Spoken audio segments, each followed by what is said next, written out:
So I just finished filming a Q&A for our Floret online workshop, answering some of the most common questions. And these are all the flowers that were in the background of that video.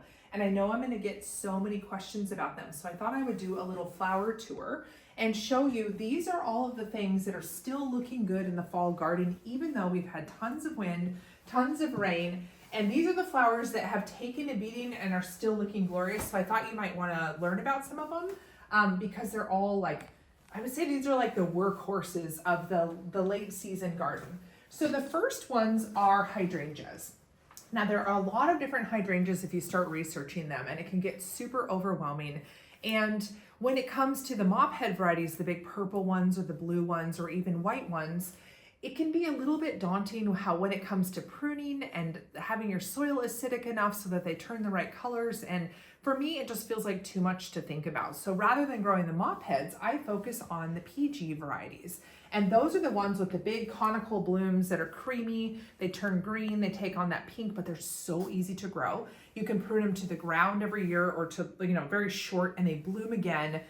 They're so easy. Like anybody can grow them, and they look glorious, and they look really good for the second half of the growing season. So this is a variety called Pinky Winky.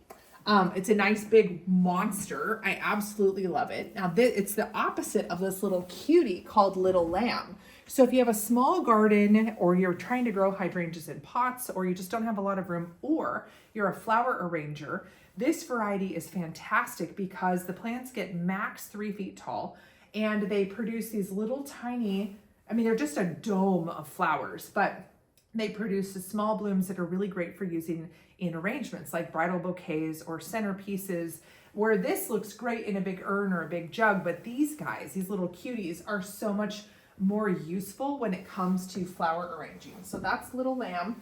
And then we've got a couple, this is just the standard Limelight variety, and these are a very tall plant out in the garden, and sometimes they make big blooms, sometimes they make smaller ones, but they start out a beautiful cream, then they fade to green, and then this time of year they take on a little bit of that pinking. So that's just a standard great variety you can find pretty much anywhere.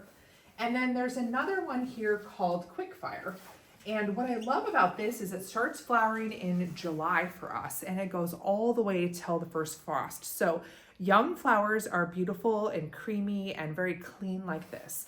Then as they get a little bit older, you can see they start to get a little bit pink, that brush on their petals. Then they get a little bit darker like this. Sorry, I should have had all these ready. Okay, like this. And then they end here. That beautiful rich cranberry. So there's a whole transformation that happens to the flower. And I love this. If you see, they kind of shake like little butterflies. So I find a bloom like this, they're great on their own, but say you want to mix this into an arrangement, that's a lot of dense bulk that you've got to get mixed into your flowers, where these are much more light and airy, and I find them easier to incorporate in with other flowers. They're great for wedding work. And both of these get about 5.5, 6 feet tall, and I think are pretty easy to find. So when it comes to hydrangeas, if you want to look up information, I feel like Proven Winners, that company that does all the, they have those white pots with the green and black writing, they're available at every nursery. And so a lot of their varieties, they definitely, every variety that I've grown from them, I've been super impressed with, and they're easy to find, but you can look up lots of photos and information on their website. So I would say if you're looking for hydrangeas, look there. Okay, this is a plant that I think very few people know about, and more people need to know about. So this is called a Seven Suns flower, or Heptacodium, and it is a shrub that looks like nothing for most of the year. But then in September, all of a sudden, the whole flower is covered in clouds of frothy, white, fragrant flowers, but they're not too fragrant. It's just this sweet kind of like, just the nicest scent. So they're covered in the creamy flowers. Then after those blooms drop, they don't leave behind anything cruddy or dead. They just like fall off very easily, and they're what I would call self-cleaning. And they leave behind these beautiful cranberry seed cases. So, and then as they age, they get kind of pink like this, and then eventually become more of that cranberry. And right now the bushes look like they're kind of on fire, or like that fall color, and they're fantastic. They're pretty low water usage. They don't take any special pruning. You can cut off of them, but if you're a flower arranger, they are definitely one to add to your garden. Okay, Clematis is always great as a cut flower, but this is the Sweet Autumn Clematis. And this one is at its glory, I would say, in September and October. And the flowers are very sweetly fragrant. It has nice glossy green foliage, but they are quite vigorous. So ours are about 10 feet tall and they're climbing up over bushes out in the hedgerow, but I really love the scent of them. And they have that beautiful kind of clean flower that it could be incorporated a lot of different ways. So I like that a lot. Let's see. Another perennial that might be overlooked is oregano. And oregano can take a beating. This is like one of my favorite kind of filler flowers. So this is a variety called Hopley's Purple. And there are a lot of different varieties. Really, all of them are great. The Greek oregano has pure white flowers. Hopley Purple has purple flowers. But what's nice about the oregano is once the petals drop, or as the flowers mature, you can see here's a fully blooming, flower. And then as they kind of fade, they leave behind these kind of little hop-like blossoms or like little seed cases. See that? And then eventually all the petals fall off and you're just left with this textural seedy wand. And these are very long lasting, about 10 days in the vase. And they just keep, I am cutting them from July all the way through frost. So I would say oregano is definitely a hardworking plant that you're gonna wanna add if you are doing flower arrangements. This time of year, the Japanese anemones are at their full beautiful glory. So this is September Charm, which is an easy to find variety. It's pretty tall, very vigorous. There's a whole bunch of different varieties that you can get your hands on that are white, this beautiful kind of smoky rosy pink. There's some that are magenta, but all of them are pretty easy to grow, at least for us. But the thing to keep in mind about them is they do run. So underground, they'll start to travel. I wouldn't say it's terrible, at least in my experience, but they do like to wander. So if you don't want them to wander, you might not want to grow them. But those are glorious this time of year. Let's see. Okay, here's another one. This is one that you might not know about. This is a Formosa Lily, and doesn't look that thrilling right now because these were the last few in the patch. But these are lilies that you can grow from seed. And the seed for these came from flower farmers in Georgia, Porch Farm. They sell seeds for them. They don't usually bloom the first year, but they'll flower the second year from seeds. They have these gorgeous long buds, and they open up to have these big trumpet-like flowers. So these are the last few I could find, but normally the flowers are massive. They look like giant Easter lilies. In Georgia, where they are growing them, they flower for them, I think, about 6 weeks ago they started. For us, they're a September, October flower. They have a really light citrusy fragrance. So if you don't like the smell of like the Oriental lilies or the hybrids, this is gonna be a great sub for that. And they're really late to flower. So I think this is a fun one, and you can grow it from seeds. So you can get a packet of seed and have like 50 lilies. It's a really good deal. Okay, so now let's switch over to annuals. So these are called Jewels of Opar. And I got seed from a friend and have been growing it for many, many years. And what I love about this plant is it couldn't be easier to grow. It starts out and it's smothered in these little tiny pink flowers that are almost like kind of invisible. Like it doesn't look like much, but it's kind of this cloud of texture. But as soon as the pink flowers drop, they leave behind these gorgeous little red bead-like seed pods. And then as they kind of mature, the little beads turn a darker color, but they just add like glittery shimmer to arrangements, and they're very easy to save seed from. So you only need to buy seed once, and then you can save your own. You're gonna have more seed than you know what to do with, but it doesn't like take over or anything, but it's a very easy one to grow. It's awesome in late season arrangements. It's very unusual. A lot of people don't know what it is, but it's easy. Okay, who else we've got? Flowering tobacco.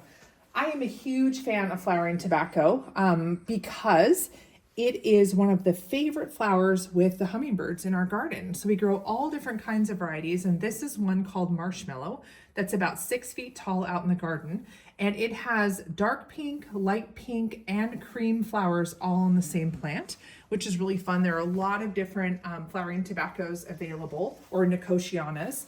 The grandiflora variety is scented, and it's really lovely. This smells a little like cat pee, but it's still worth growing because the hummingbirds don't seem to mind. And then they just gently self-seed, and now they come up all over the garden, but no matter how bad the weather is, they still look good. So we have flowers from, I'd say late July, mid to late July, all the way to the first frost, and I have to do nothing to them. So this is definitely a winner. And then, okay, cup and saucer vine. So this is the purple variety. It comes in both of a dark purple and white, and both of them are wonderful. Just kind of depends on the look you want. So for the purple one, the buds start out this like kind of greenish, very pale hint of purple. Then as the flowers get older, they get more purple, and then eventually, when they're very mature, they turn this dark kind of eggplant purple, and they're so unique and interesting. And then the white one starts out green and then just turns kind of a clean, bright white. But those are really fun. Now the trick with cup and saucer vine is you want to start them indoors a lot earlier than you think you do. So we start these now after learning from our friend Becky in England. We start them in February with our last sowing of sweet peas, which is about 2 months earlier than we ever started them before. But what that allows is by the time you put your plants out into the garden, they're nice and big, they're already growing, they're very vigorous, and then they're going to scramble over all of your structures or your arbors, and then they'll start flowering a lot earlier. So when we do the early sowing, we get flowers starting in August, and they go all the way till our first frost in October. So that's the trick with cup and saucer. Often when you find seeds for them, they don't always germinate great. They're not the easiest to find, but if you can track them down, they're worth giving a go. I think they're just so fun, and they are in their full glory this time of year. And okay, so the last thing to look at is dahlias. So obviously fall is dahlia's favorite season, and out in the breeding patch, a lot of the work we're doing here on the farm is with the varieties that have open centers.